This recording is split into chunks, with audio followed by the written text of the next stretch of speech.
सकाळ सकाळी सासूबाईंना विचारलं, आई भाजी काय करू? तर म्हणाल्या, काहीही कर, आज बाई माझ्या तोंडाला चवच नाही.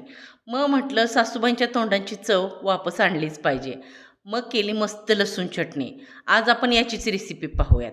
लसूण चटणीसाठी काही थाटमाट करायची गरज नाही बरं का. लसूण, जिरे, मीठ आणि लाल तिखट. हे लाल तिखट बुक्का तिखट म्हणतात तसं आहे. यात कसलाही मसाला नाही. मस्त जिरे, मीठ आणि लसूण छान बारीक ठेचून घ्यायचं आणि त्यानंतर करायचं काय तर यात मिसळायचं तिखट.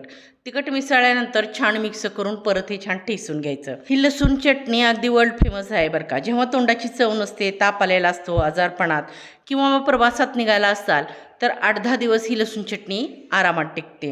ही बाहेरही टिकते, फ्रीजला तर काय 15 दिवसही टिकते. आता ही लसूण चटणी झाली आहेत मस्त ठेसून. मस्त अशी पारंपरिक पद्धतीची आपली लसूण चटणी झाली बरं का तयार. आता सुगरण सुनबाईच्या हातची चटणी खाऊन सासूबाईंच्या तोंडाची चव येणारच बरं का. चटणी खाऊन सासूबाई खुश आणि सुगरण सुनबाई खुश. जय हरी बरं का.